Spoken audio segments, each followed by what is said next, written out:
Welcome to the Uncle Hack Podcast, where dudes pretty much just talk dude shit.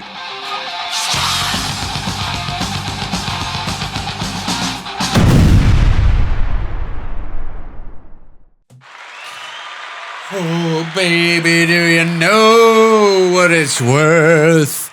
The Uncle Hack Podcast. Thank you for being here with us this fine Tuesday. If you're one of the folks that gets the early episode on Patreon, welcome to the show on a Tuesday.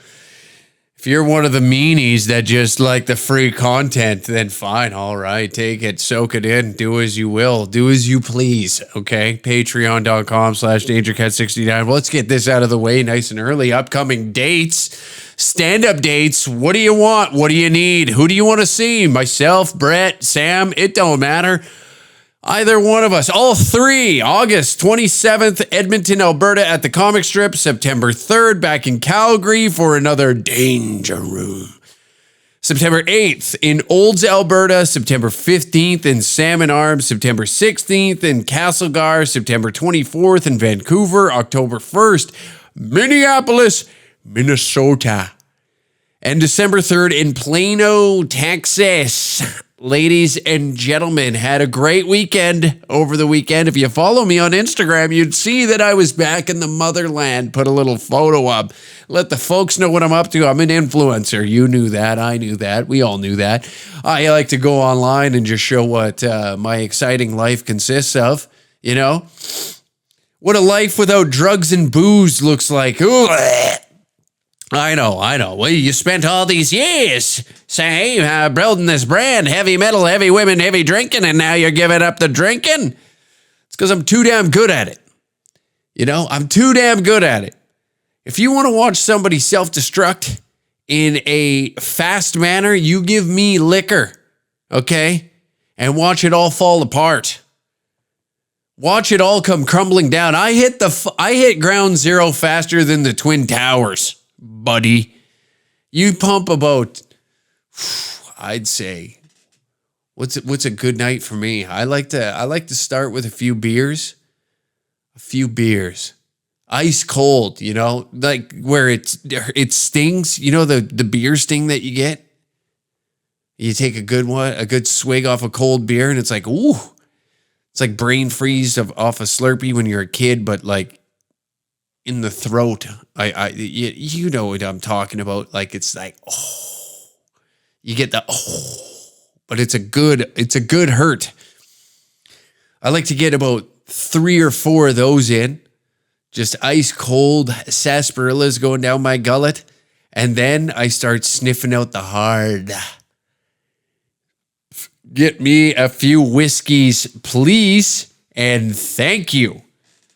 And let's watch the world burn. Nothing, you know what, I'm torn between it because like we talk about growing up, little things, what it's like growing into yourself and realizing things. And sometimes it hurts. Sometimes like the truth is just, it's too much to look in the face, right? And there's nothing better than not accepting the truth and drowning it in alcohol. I will admit that. There is nothing better than ignoring the problem at hand, whether it's you or your neighbor, your girlfriend, wife, whatever it is.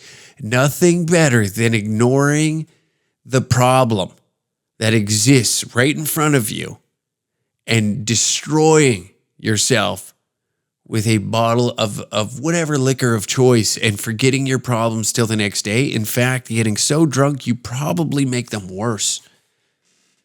And then you got to recollect some moments that probably caused this problem to, you know, implode further. And it's a nice feeling at times. Sometimes the anxiety, like, you know, the booze blues the next day just hurt you. Worse than what the actual problem is, because now it's like, oh fuck, it's like throwing away a good hand. You had a good hand, you built yourself a case, and then you go out and you get yourself just bamboozled, and now you've You flip the narrative. Now all of a sudden you're the bad guy because you had a few too many on a Saturday night, you know? And if you want to make matters worse, you do it on a weekday. The weekday is like a statement maker. A weekday drunk while forgetting your problems, that's a statement maker. On the weekend, it's expected. But a weekday getting loaded, ignoring your problems with a bottle of liquor, that's a statement. That's not for rookies. You don't go into a weekday piss up just entering the league, you know what I mean? Looking to drown problems. You got to work those into your schedule, you know? You got to work your way up the chain of command to earn those evenings that could really fucking end it all. That could really, really amplify all the chaos existing in your existence. Like I said, I was back in my hometown, enjoying the small town life. You know, I forget about it. You get in this fast paced world of a city, right? And all the chaos that ensues around you, all the madness, you know. And then you go to a small town, and on a Saturday, there's like nobody driving around. Saturdays in the city, you're looking around like, what the fuck is this? Saturday in a small town? That's nice. You hear the wind. You can hear wind in a small town. You can't hear that up here. What the fuck? That's what you hear. You step outside. Fucking what the fuck? You hear that shit all day long. Wee-oo. Someone's dying. What is this? Another death? Oh, and then you get to a small town and you just don't hear noise.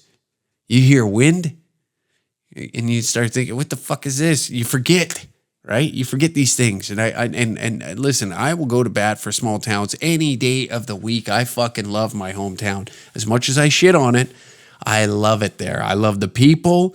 I love what you get up to. I just notice things different now. You know, maybe it's because I'm taking a step back. I'm trying to get out of my own shoes and just see my reality. But going back there is just like, I love it. I do. Small towns are great. You know what a good time is in a small town? It's the most minuscule event. And I'm not downplaying what I was in town for. For those that I will say, it was Grandma's 80th birthday. We all went down, right? And my family likes to get after it. They like to hit the booze. And that's all you need. You just need just a minor event. Now, an 80th birthday, that's a milestone. I'll give it to her. But I'm just saying in general, you look back at all the good times that are had in a small town and you start to be like, oh, yeah, we just had a fucking beanbag toss. What is that, cornhole? We had a cornhole tournament. And it was just, a nice reason, not even an excuse. I don't even like calling it an excuse. It's just a nice reason for everybody to get together. And you do that weekend after weekend. Hey, we got a horseshoe tournament downtown. Are you interested? Yep. Okay. Looks like we're getting loaded. I like it. But then as you get older, you get the kids and all that, you know, you got to pick your battles wisely, right? You got to pick your battles wisely and how hard you go in that battle, you know? You know, it's like some Civil War reenactments are just better than others. It's just how it is, right? And it's a treat. It's nice. You don't do that in the city. It's always got to be big and elaborate. Everybody's got to have a lavish party, not in a small town. Sometimes it's just a matter of like, hey, I need help putting this transmission into my pickup. Can you come over and give me a hand? Yep. And all of a sudden, 10 guys are in your shop getting blasted. Where are you? I'm over at Jay's house. All right. You want me to pick up a case of beer? We got a few, but we could probably use another. We're probably going to need another. I'd stop, grab one. And then so somebody else calls. Hey, what are you doing? Just heading over to Jay's garage. Oh, yeah? What are they doing? Putting in a transmission. No shit. You want me to grab a bottle of whiskey? Simple. It's very simple. That's all you need. As a guy, as a small town guy, you get exactly what I'm talking about. These city kids, they're like, what do you mean you just go over to somebody's shop who's putting in a transmission and you get blasted? Because that's what you do. There shouldn't be a deeper explanation of it. You just understand. Dudes are doing shit. We're fixing shit. We're replacing things. It could be as simple as like, I got to stain my deck. And we're like, well, I'm looking for an excuse to get out of the house. I'll come give you a hand. Okay, not a problem. Next thing you know, there's 10 guys staining a deck blackout before, and it's 3 p.m. Black the fuck out. Is the stain job good? Who gives a fuck? We aren't staining the deck to sit back fucking 2 years later to be like, wow, we did a great stain job. You know what it gets brought up? You know what it gets brought up is there'll be a blemish in there somewhere. There's something that was off with the deck, right? Somebody fucked up somewhere. And in that time, you're like, for fuck's sakes, my wife is going to chew my ear off because of this. 2 years down the road, hey, you remember when we were staying in the deck? Laughs. You're building laughs for the future. That's what you're doing, you know? Something might happen that night while you're putting the transmission in, staying in the deck, whatever it is. It's dude shit. It's dude shit. Somebody got a little too drunk. Hey, remember Chad got a little fucked up and we bet him that we could hit the bullseye on his back that we drew with some chalk.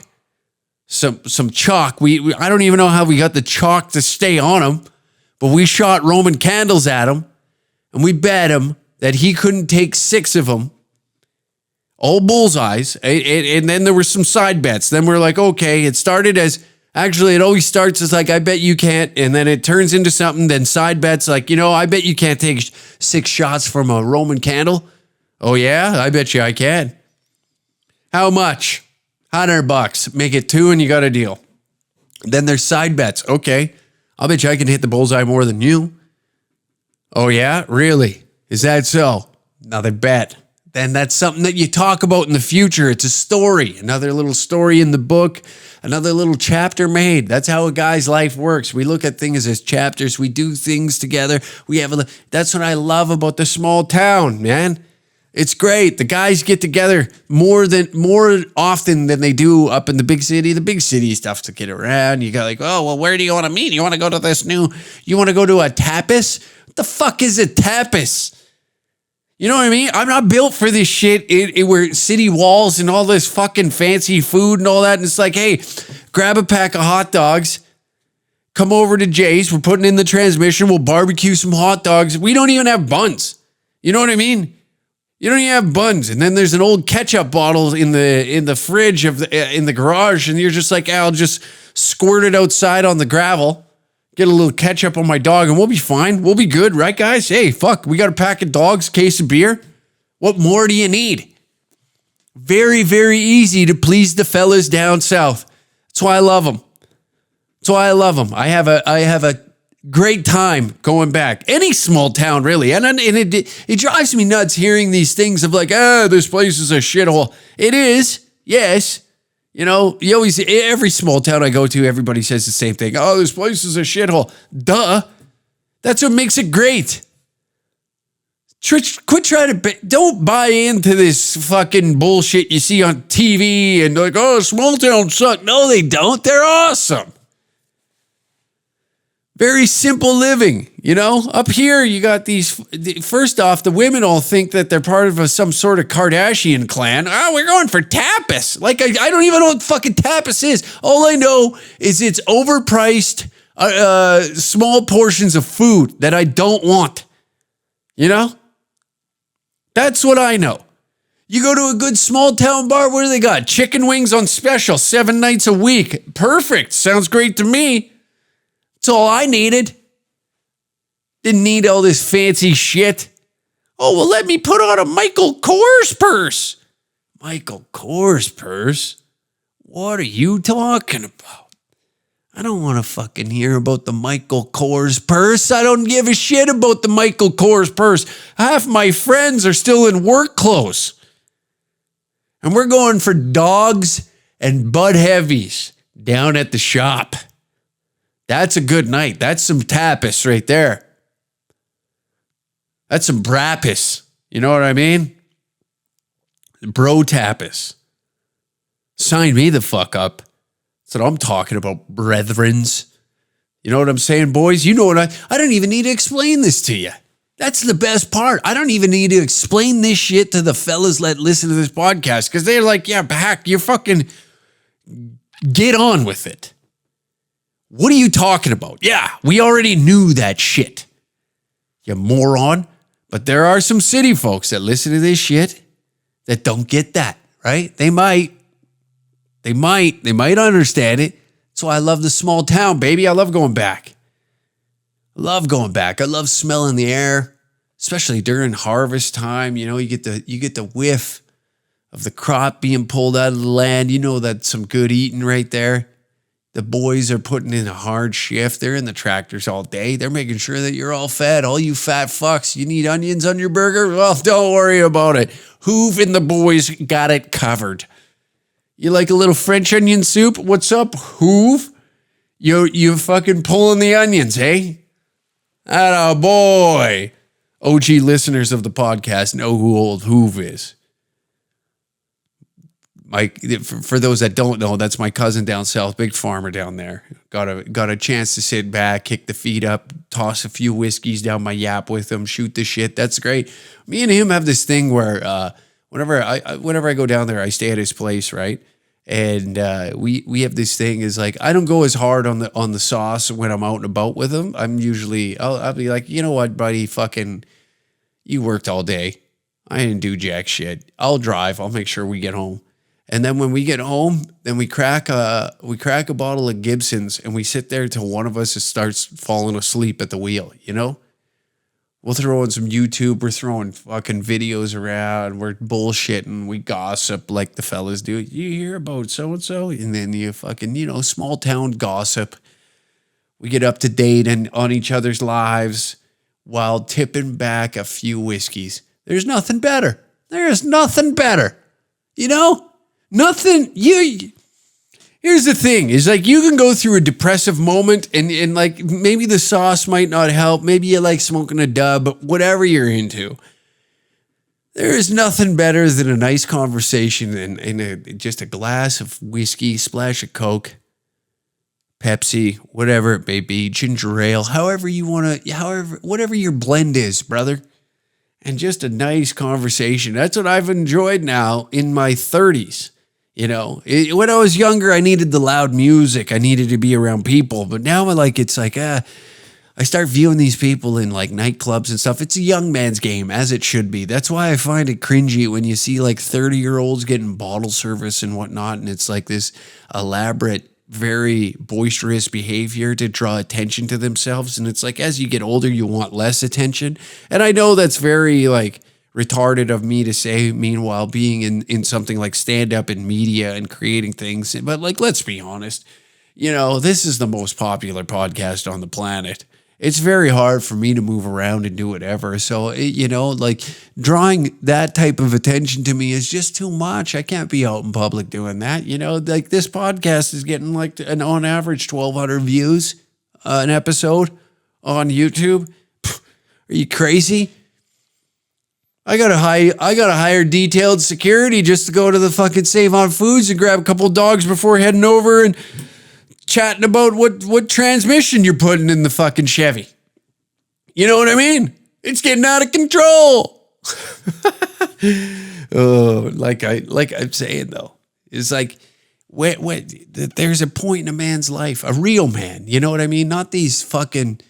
I can't stand these guys that put on the dress shirt and all that and try and act like something they're not, going out and they're doing bottle service. They're trying to get the attention of young girls.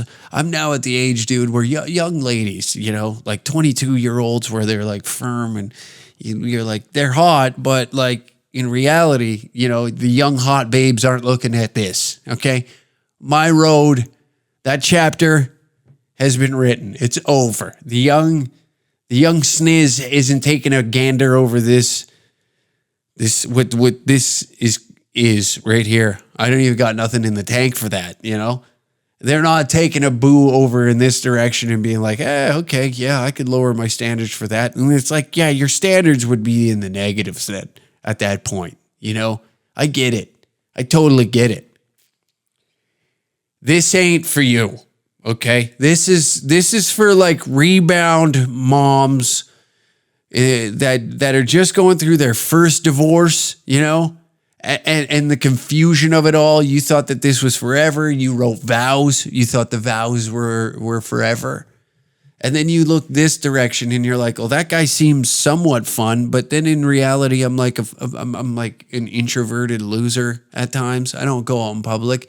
And then now you're trying to recollect your youth and you think the guy that gets on stage and says naughty things is how you're going to, you know, bring that excitement back. And then you realize like, oh, no, it ain't like that. Oh, he's not what I thought he was. Shit, you know? That's usually what happens. And I'm not saying like, hey, I'm not running around town trying to throw hog at everybody. Would I love to? Yes. I'm just not a fucking beautiful human being. I'm not a first round draft pick, you know? I'm like a 14th, maybe 15th. We're like, yeah, we do need a defenseman, but we could use a right winger. They could be on the, you know, well, he's a two-way guy. We can bring him up and down, you know. He'll probably spend a career in the minors. Maybe he develops into something as he gets older. Maybe something happens there. But you're not looking at this and being like, wow, this kid out of college is something else. Actually, no, that's who you are looking at. Look at this kid out of college. Hard dick, good looking abs, got a tan, full head of hair, not a fucking pimple on his face.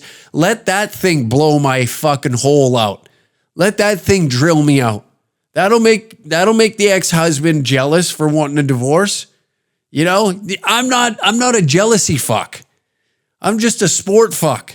Oh, he's got 50,000 followers on Instagram. That's got to be interesting enough, something to talk about. There's a little bit of celebrity behind it, but not enough to be like, I'll lower my standards for that.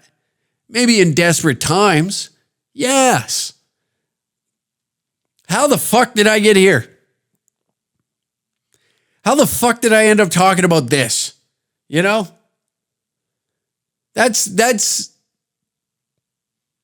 pod, baby. But that's why I like small towns, man. You go back and it's just like the little things matter. It's not so much the loudness, the constant attention grab out in public. The public, everybody knows one another. You're not grabbing any sort of attention. Everybody knows everything about one another. You got to do something extremely good or extremely stupid to get the town talking about you, you know? You can't just go in there and throw money around. It's just like, yeah, whatever, that's cool. Oh, you got a new truck. Wow. Cool. You know, everybody's getting new trucks every now and then. And it's like a 5-minute conversation. Got a new truck the other day. Oh, nice. What'd you get? Oh, I got a fucking blah, blah, blah, blah, blah. Oh, nice. Does it got this? Yeah. Okay. Done. Anyways, moving on. That's great. You want to get drunk? Yeah. You want to smoke some dubs? Yeah.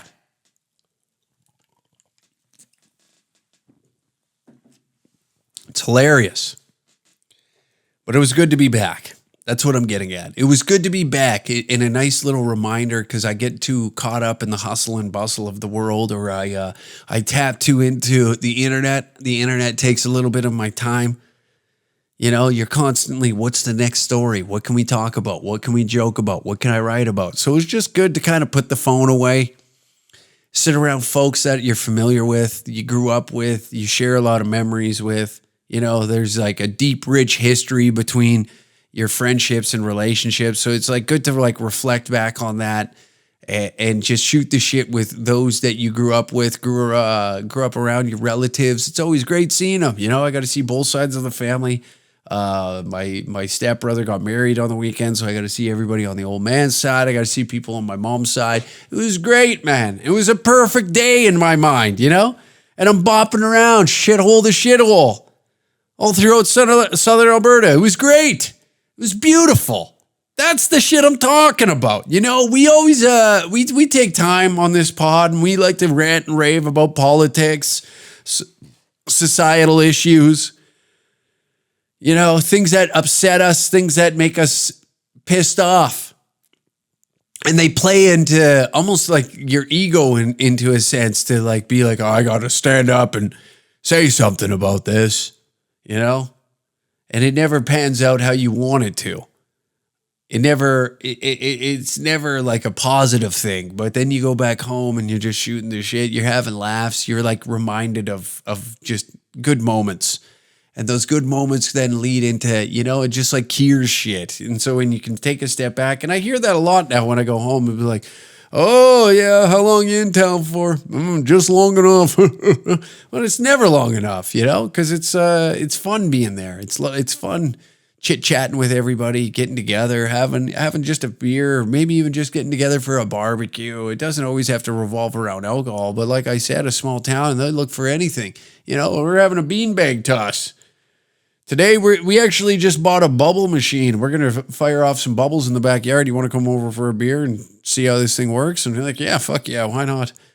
You know, just the small act of offering a beer, a beverage. It happens. Hey, let's go for a beer. Men understand that.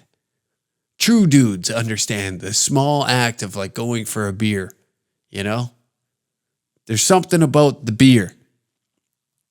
And before you be like, yeah, better not be a Bud Light, it shouldn't fucking matter. So what? They put a fucking tranny on the can. Who gives a shit? You know? Kid Rock's back drinking it. Did you guys see that over the weekend? Kid Rock went and shot a fucking... This is why celebrities... You can't put too much trust in them. They don't give a fuck. They don't give a shit. You know? Their political message is just, what's going to make me money? Nobody has a spine anymore. That's like everything in America too right now is like, oh, I made a course. I'm going to sell you a course. Everybody in America is selling a course about something. Like, it's to the point where I seen a woman made a course on how to be a sugar baby and isn't even a fucking sugar baby by the looks of it. I mean, probably is or was, but made a course on how to be a sugar baby. It's pretty simple. Be a dumb whore and accept money. How can you sell a course? Who's buying the course? You got to be a fucking idiot. If you have to buy a course on being a sugar baby, I hate to tell you, you aren't sugar baby material, okay? How? Somebody please tell me how and why. Every little thing, every little hobby, every little way to have an income, there's a course. There's some idiot that's making a course. You don't know how to get girls?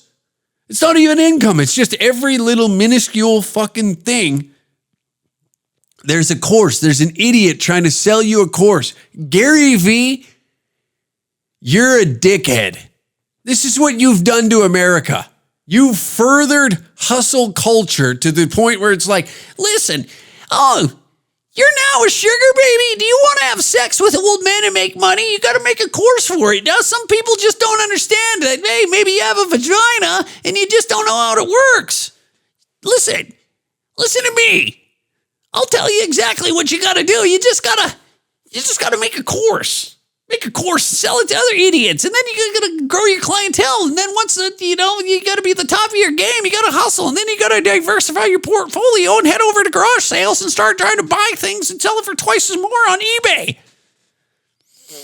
Don't you understand? It's all about hustle grind. I used to sell wine out of my dad's liquor store. Now look at me. I'm fucking making courses about courses. I got sugar babies doing courses about how to be a sugar baby. Even though you'd think it's very simple. You'd think it's very simple to be a sugar baby. You just got to be hot enough. Some guy wants that, or just you have to be actually the person who wants to hand you money just has to be, hey, I find you attractive. Let me give you money so I can see your hole. Okay. Sounds good to me. Let me bang you. Twice a week. That's what I want, okay? Very simple. That's all you got to do. Let me bang you twice a week and do not tell my wife. Got it. How hard is that? How hard is that to figure out? But some moron has to go and put a fucking course up Teach you how to be a sugar baby. Unreal. What's next? Are we going to have courses on how to teach guys to whack off? The one thing that we are like, you know, probably our genetic makeup is just tells us that. You know how like a puppy just naturally knows how to swim? We naturally, as guys, just know how to whack off. I thought anyways. This is where the world's heading, folks. Every day there's a new course that you need to buy, okay, on how to be a man, how to whack off, how to be a sugar baby, how to get a sugar mama. Sugar mama, see, that would be something like how to get a sugar mama would make sense. But how to be a sugar baby? Jesus Christ, Americans, give it a rest already. Every fucking day, you're always... And it's seeping into Canada, and I don't like that. Every day there's like I can see more American kind of nonsense in Canada, especially in Toronto. It's being like influenced with a mixture of New York and California all in one, and it's too much. I don't like it. Then it spills across the country, and you're like, Jesus Christ, this is too much. And then you go back to Tabor, and you watch your friend put a transmission in his truck while drinking a fucking butt heavy, and you're like, this is nice. I'm not around all this fucking nonsense anymore. Well, folks, we got bad news. It's back. Back again. Guess who's back? COVID-19! Buckle up. You thought 2020 was bad. 2023. We got it. Unreal. I thought, can this be over? It's boring.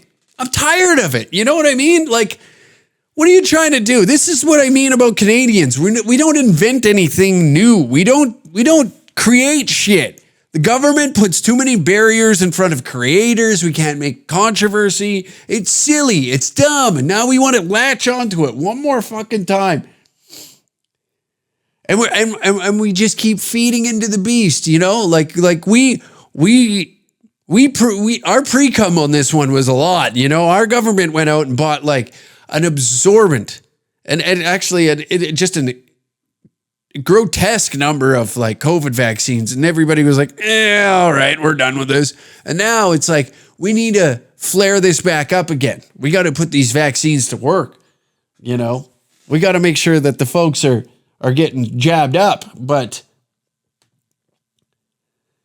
let's take a listen here. Is Canada's COVID immunity failing? Doctor explains. Let's get into this. Back here at home, there are signs COVID-19 infections may be on the rise again. The Public Health Agency of Canada says it is seeing continued fluctuations in some virus activity indicators following a long period of gradual decline. The agency says this could be an early signal of increases. However, overall COVID activity is still low to moderate across the provinces and territories. Joining us now for more is Dr. Howard New, Canada's Deputy Chief. See what I mean? Like, we just can't give it a rest. That's the thing about Canada I dislike, is like once something that can kind of unify the country, kind of distract us from actual problems. You know, this was, I think by now, most of us were like, that was a waste of time, right? I think collectively we can all agree that was a waste of time. Okay, you got me. But the second time around, are you serious? Can we not just put this to rest? Give us something new. Let the Russians bomb us. I need to see something. I want to feel fear. I wasn't that scared with this. That was the problem. It was just like, eh.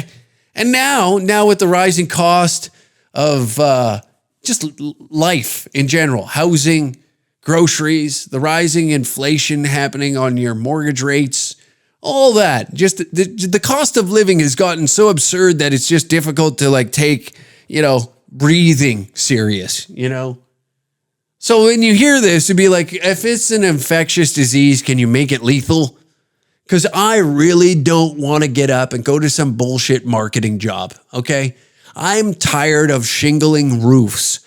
Can you make this one deadly? Can we get the numbers higher? I know the vaccine didn't kill as many people as we wanted it to, but can we make sure this one ends me?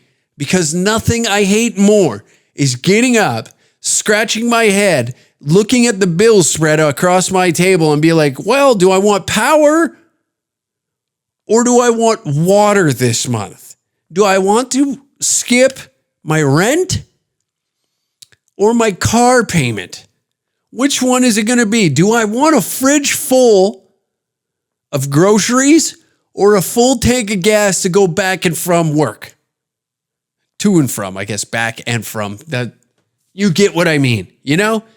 So if you're going to do this the second time around, let's Black Plague it up, is what I'm saying. Let's see some bodies hit the floor. See some bodies hit the floor. You know? That's where I'm at. That's what I'm saying. If it's coming back, make sure you genetically modify it just a little bit, tweak it a little bit, you know, go in there, download a program, whatever it is. That, or make the vaccine so when I get it, it's like the MAIDS program 2.0 that actually works, you know?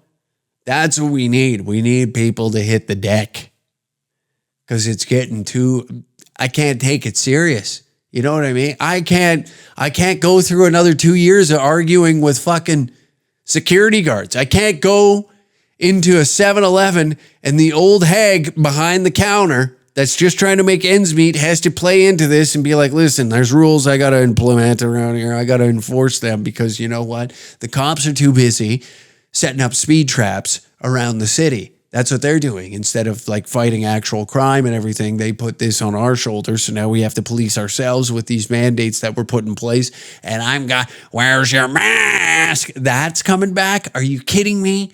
I'm ready to argue. I'm not doing 2 years again of just like, where's your mask? No, it's argument time. I'm not doing it. Okay. So either you got two options. You make this vaccine more lethal than it was in the beginning. And maybe I'm not allowed to talk about this on YouTube, but whatever. That, or you have to make the virus more deadly. Simple. Simple. It ain't that hard. We can't just, what are we going to do here, huh? I can't do 2 more years sitting in my house. I can't do that. I can't. Go mad, lad. Unless you got a season 3 of fucking Tiger King up your sleeve, you know, have you been recording him in jail? If that's the case, I got 2 weeks where I can hammer out that and then argue with everybody on the internet on what I think. Then I'm okay with that. You know? That, or you better come up with some new series quick, because that writer strike in LA is not helping me get behind being locked down again when I got to watch dog shit television. I don't need some goddamn lesson from a Disney star and being like, this is one time we made this movie to take down the patriarchy. See, Cinderella was actually, I don't need that. Okay. I don't need to hear about the Barbie. The Barbie movie grossed more than Batman. So she truly is a superhero. Get out of here. That's enough. Knock it off. Okay? Knock it off. We get it.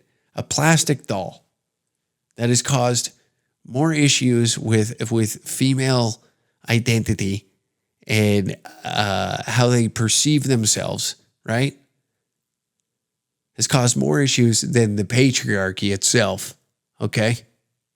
This fucking doll. She's a superhero taking down the patriarchy. Give it a rest. Just make the virus lethal. Is it that hard? Let's see what this doctor has to say. Chief Public Health Officer, Dr. New, a pleasure to have you on the program today. I wanted to ask you about the latest data out from PHAC and whether or not you're concerned about the rise that we're seeing in COVID-19 cases, especially with the subvariant EG5 being one that many are watching. Well, I wouldn't say I'm concerned, but certainly we've been closely monitoring the situation. We'll continue to do so.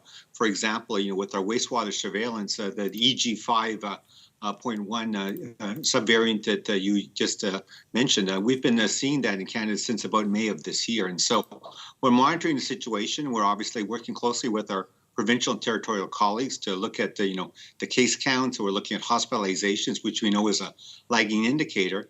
And as in years past, we can anticipate that, as the fall approaches and people tend to congregate more indoors with the colder weather, plus, the return to school and workplace from summer vacations, that we may get a rise in cases, but we're keeping a close eye on it.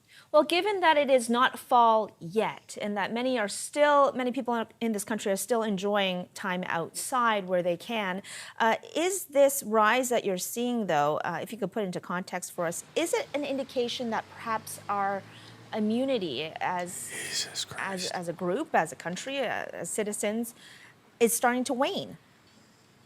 Well, it's interesting. We've been looking. There it is. See, they put 2 clips in here of people just like, there's one person wearing a mask and then they got to throw that in there. This is why I don't like the media. It's because it's almost like conditioning of like, you better warm up. You got to see. You almost got to watch the news for the subtle things that they slide in there now. That's what I do. I enjoy watching the news because of the subtle little things that they slide in there. And I'm not about to get into be like, it's an agenda. We can put that to rest for a second here and just accept the fact that these people are just kind of warming you up to the idea. They're massaging it in. We need public opinion on this. And those that have taken to social media platforms to air their grievances now, I'm seeing some stuff of being like, hey, it's coming in September. We're going back into lockdown. I'm not. No. Stop it. Don't even tease me with that idea. I don't need that right now. I don't want that right now. I've had enough. And like I said, I'm not doing the mask. Let me fucking just take a windblower of whatever this EG5 and just spray it in my face. Let me be patient one so you can test it because I'm not doing it again. Let me drop dead. Let me drop dead. Okay? I can't do it. Looking at the evidence, and certainly what we have in Canada, as in many parts of the world, is what we call something called hybrid immunity, which is a mixture of people being immune both from natural infection from the virus and also obviously being protected by vaccines. But as we know to date from the information and evidence we have, that the immunity is not lifelong. It usually lasts up to about 6 months or so. And so with different people in the population being in various stages of the time since their either last infection or last vaccine dose, it changes every day. And so what I would say is that it's important to keep up to date, obviously, with your protection and vaccination. Certainly, if it's been over 6 months since your last infection or, let's say, your last vaccine dose, that certainly you should see your healthcare provider and talk about maybe getting up to date with your vaccinations for COVID-19. Well, we have seen an increase in cases of EG5 in the UK and other countries in the US. How concerned are you about EG5, this subvariant of Omicron? We're not. No one is. Stop it. Knock it off. Okay? Who? The fucking owl's in here. Who is upsetty spaghetti? Who cares? You know what I mean? I got other things to worry about. I swear to God, you lock this bitch down, I'm going to go fucking AWOL. I'm going ballistic. I'm going to be like that guy. There was a guy in Edmonton that just got arrested and he was being a little racist. Respect. Sometimes you got to get a little racist, get your point across. And what he did is he pulled out his cock and started wiggling it at everybody that he was being racist to, which I think is a power move, quite honestly. I would play the video on here, but I don't think they allow that. And this gentleman, you can probably see it on the internet, an Edmonton gentleman got arrested for indecent exposure because in possible hate speech, I believe. And I put that in air quotes because I don't know exactly what he said, but all I do know is that at the end of the argument, after he tried to talk in the other participants who received the hateful comments, refused to get into a physical altercation with him. He then proceeded to whip his cock out and shake it at them. Whipped his dick out and shook it at them. And I think that's the move. Nobody wants to fight a guy with his cock out. Even if you get beat up with your dick out, you still get the first laugh because you're like, I got enough meat here that it's intimidating. It's insulting. You know, we've gotten past the middle finger and hand gestures. And now it's to the point where we're pulling out body parts to offend somebody, which I didn't know we were doing.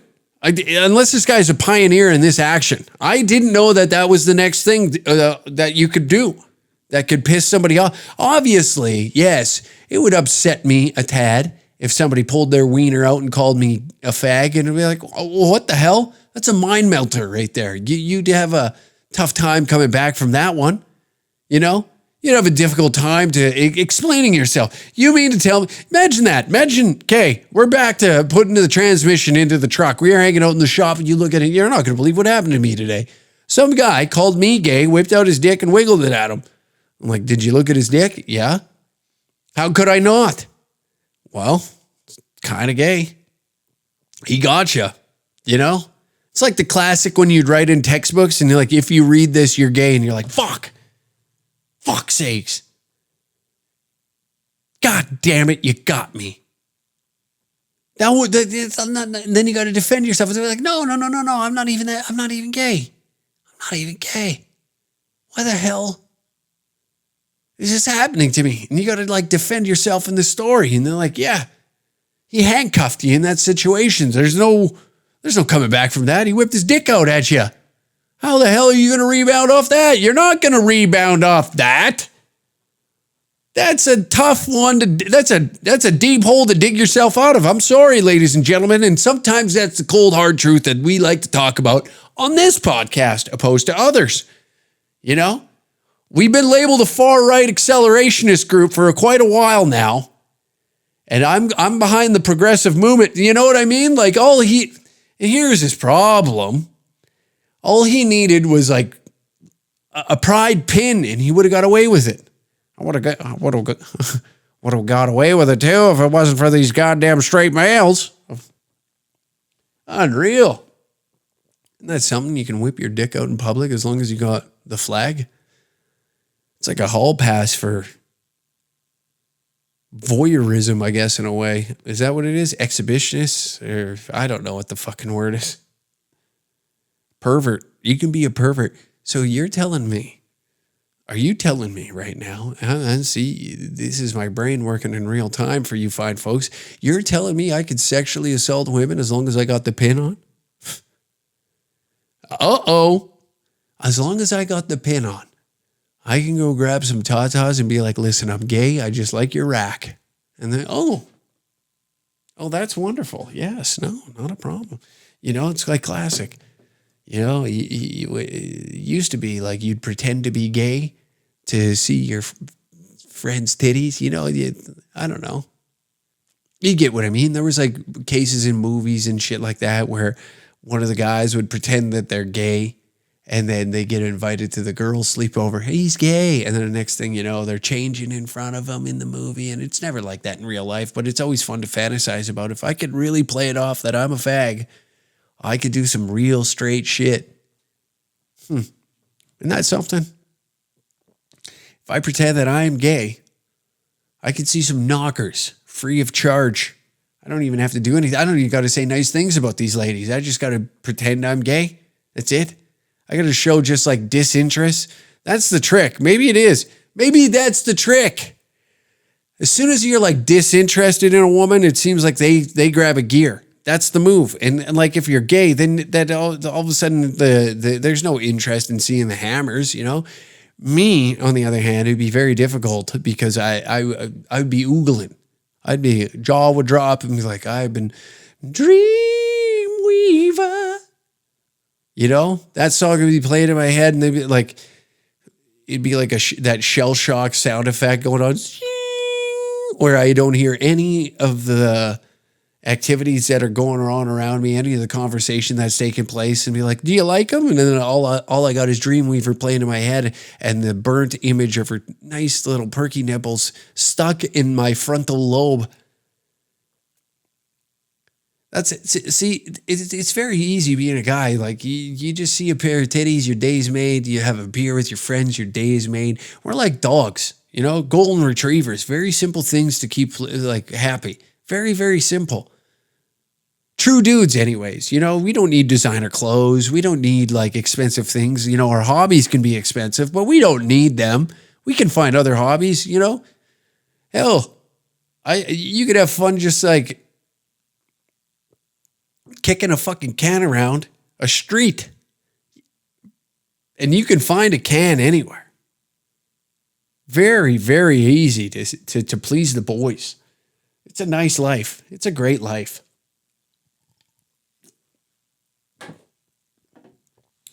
And that's got to be the best thing about being a guy. Anyways, Omicron that we're seeing in Canada. How closely are you monitoring it? Well, we're monitoring very closely as our colleagues around the world. As I mentioned, we've been seeing it in our wastewater surveillance since May of this year. Right now in Canada, it accounts for about, just... So we're checking the piss. That's what we're doing. We're checking the piss. We're taking piss samples out of the wastewater. There's some COVID in the piss. We got COVID piss. What's happening? What? Why? Wouldn't you be able to just tell if someone's sick? Now, I'm no fucking doctor, okay? But shit, this doesn't make sense. We're testing the piss. That's what we're doing. We're testing the piss these days. There's a little bit of ECG in there, maybe even a little chlamydia. My God, I can't anymore. You know, like it's even like with these wildfires, everything's just getting in the way of like good people doing great things, you know? It's all of a sudden people are showing up with water out in Kelowna, very devastating fire. And my heart goes out to all the people that have lost things and dealing with the effects that a massive fire like that comes with. It sucks. I don't like watching just regular folks go through some horse shit, and I don't care. You can't point and laugh in these situations. You know, that's just how I feel. Here's what irritates me, and we're taking a side quest off of this video. This is what irritates me. It's like people are then delivering resources, collecting things, and taking time out of their day to go help other people. And then there's always some jackass in a uniform or a suit being like, well, actually, the protocol doesn't require you to do this. And it's like, for fuck's sakes, how about you suck my dick with the protocol? What the fuck is the protocol? So a bunch of dipshits made a bunch of fucking rules. They wrote things in a goddamn Microsoft Word and then printed it out and be like, here's the protocol. We sat around, we had a room full of people, some good thinkers sat here. And it's like, okay, well, did the good thinkers take into consideration that there's good people that will do most of the heavy lifting of this, and then you got to turn it away? Well, actually, we don't need you here. We got it all under control. And it's like the fucking town's on fire. I look over here, the town is on fire, and you want to tell me that it's under control? Get the fuck out of here. That's what annoys me about a lot. You know, back in the day when the settlers came and then say something like that broke out, people just like immediately got to work. Hey, we got to protect some shit. Like there was a guy I just watched up in Yellowknife, and he started loading up. He broke into the fire station, got what he needed, took the fire truck or whatever the hell he needed.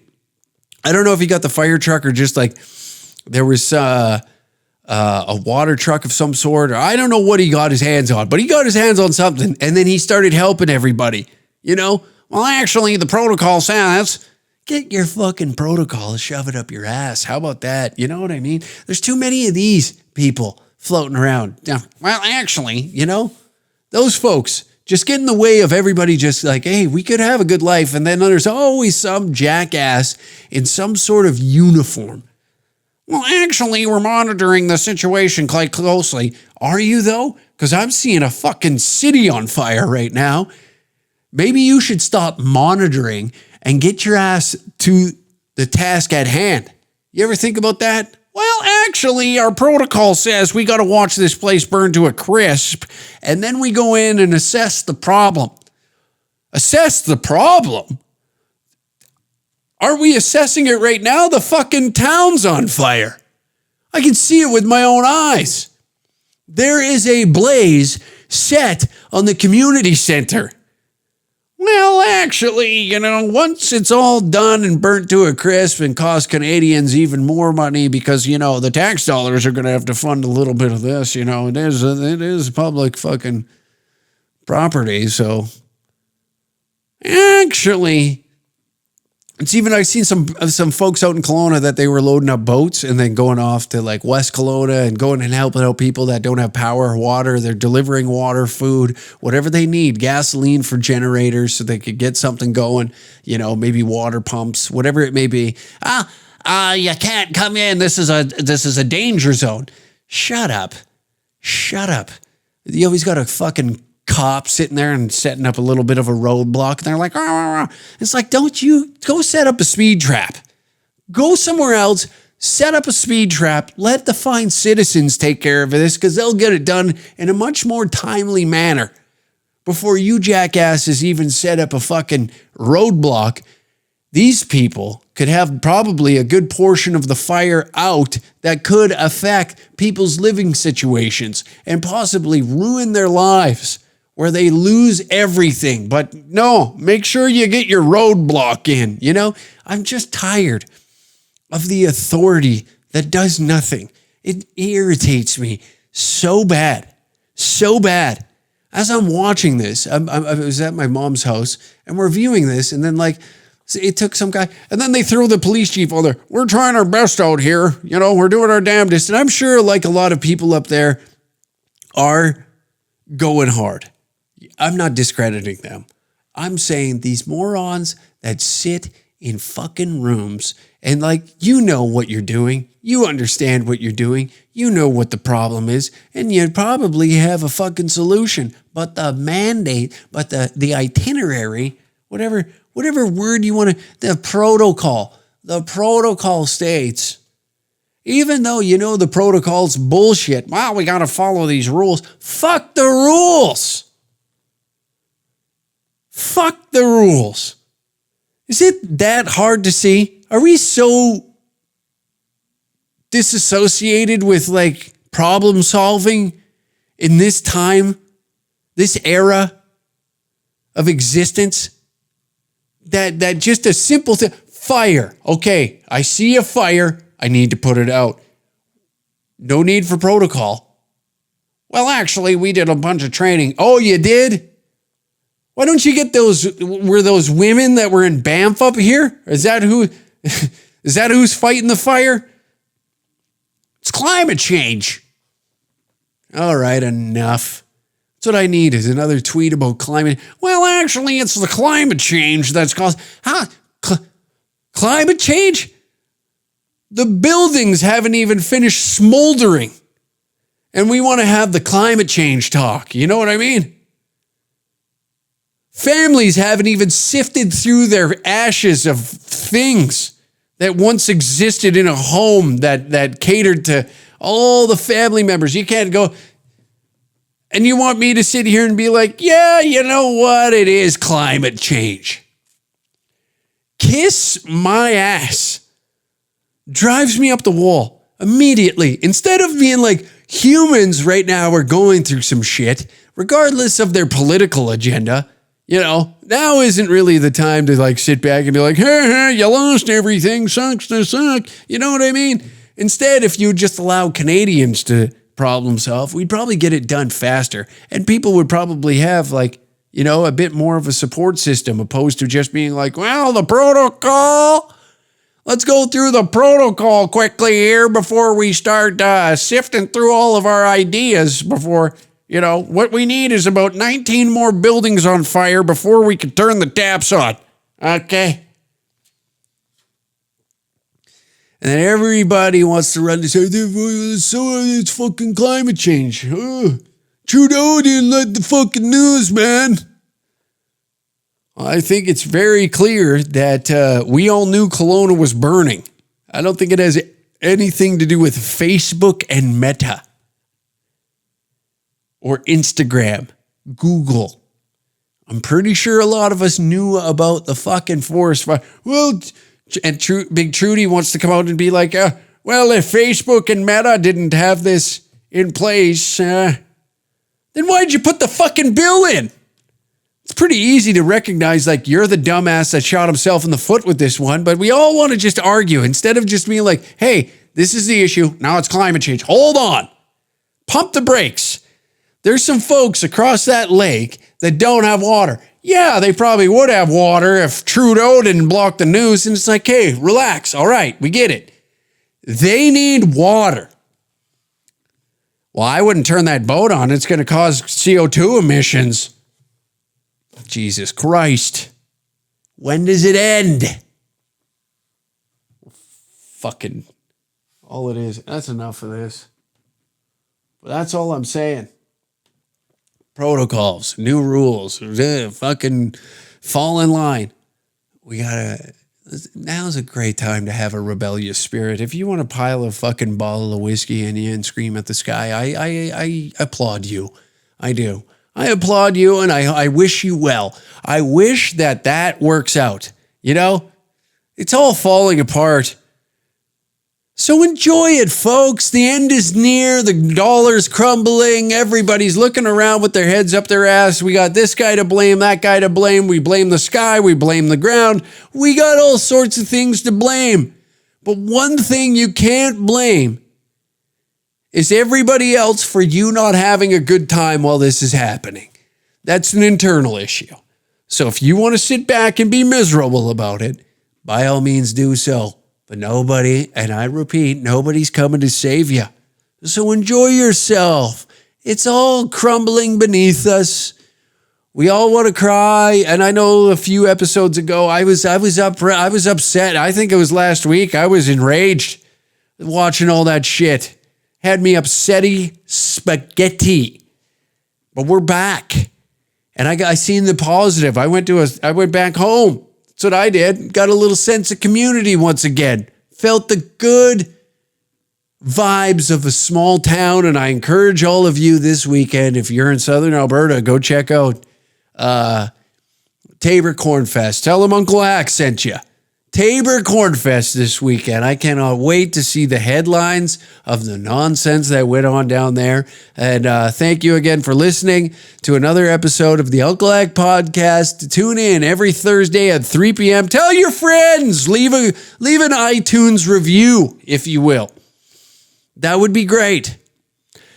I realized that I did not do hate mail this week. I did have a few sent in, and we will return to our regular broadcast programming next week. Send in your hate mail, unclehack@gmail.com, or what am I doing? unclehack@dangercats.tv with the subject line, hate mail. We'll read it out on the show. We'll get back to our regular programming next week. If you want an extra episode of the podcast, please head on over to patreon.com/dangercat69. We appreciate those that are Patreon subs. It's a very kind way of supporting the podcast. We don't have sponsors because we have said things about Jews and gays in the past that probably deter any ad revenue coming in the near future. So that's a great way to support the pod. If not, check out dangercatshop.com for all upcoming tour dates like the ones listed at the beginning of the episode, and hopefully catch you at a show soon. Anyways, stay cool out there, folks.